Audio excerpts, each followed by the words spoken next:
So why would we use Excel VBA? Excel VBA you could consider as an extension of Excel in that it can do things that Excel can't do.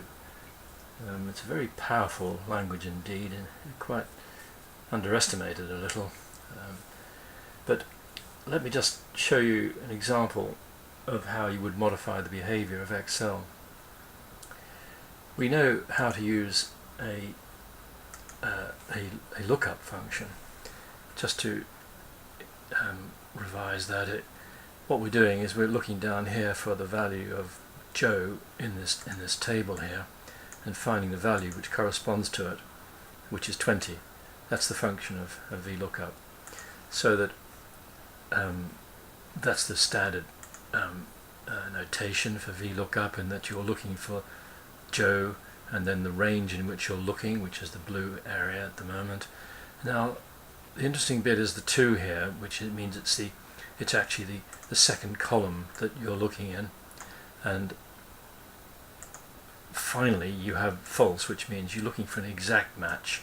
So Joe has got an exact value of 20.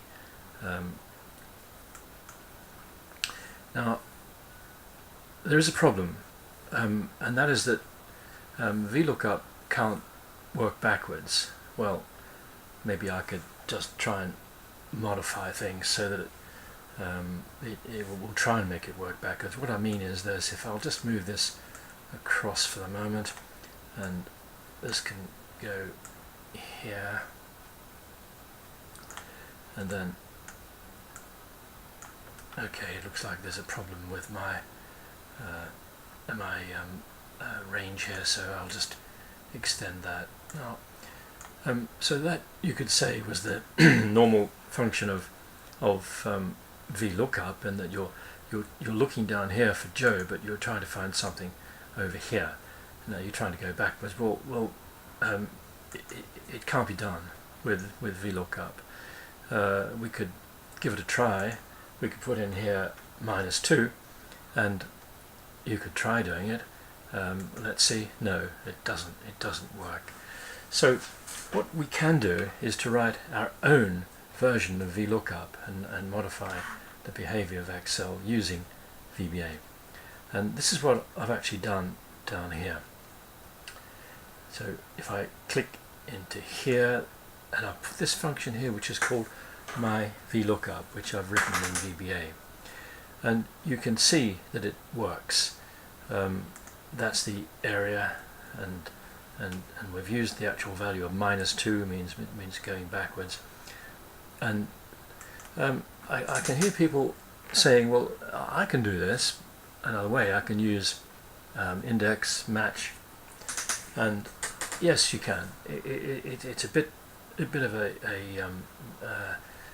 a to-do, really. It can be done, but it requires a bit of thought. Whereas here you've got a ready-made function which should work without too much thought. And okay, we could have an actual look at the code for this my VLOOKUP. So I'll just right-click on the bottom and go to View the Code, and here it is. Here, this is the actual VBA that's been written. Well, not quite. Let me just find it. So if I go to Project Explorer, and then I'm looking for Angel, there it is there. So I'll just get rid of that for the moment. So you can see the code. Now it won't mean anything to you if you haven't done VBA, but you could just get a few general ideas of how things work. For example, if we look at the top here, we've got this CD string. Well, that actually corresponds to over here we've got Joe being input. I'll just bring my screen down.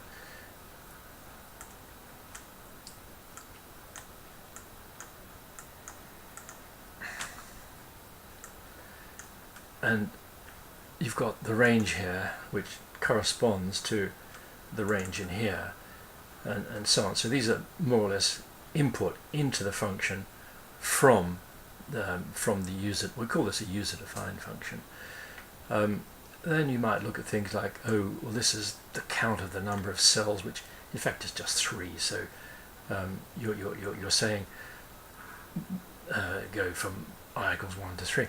It does show you the idea of the most important things in VBA, and that's a loop, which is here, and also an if statement. So what you're saying is here, for a loop, you're looping through things from 1 to 3. You're going down here, 1, 2, 3.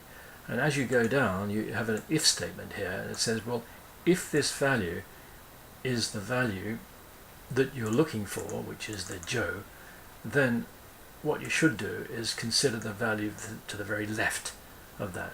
And that, therefore, is your answer. Now, I really don't expect you to understand any of what I just said, but just the general idea of how VBA works, roughly, behind Excel, if you like. And okay, next we'll consider another example of that, which is how to do a reconciliation.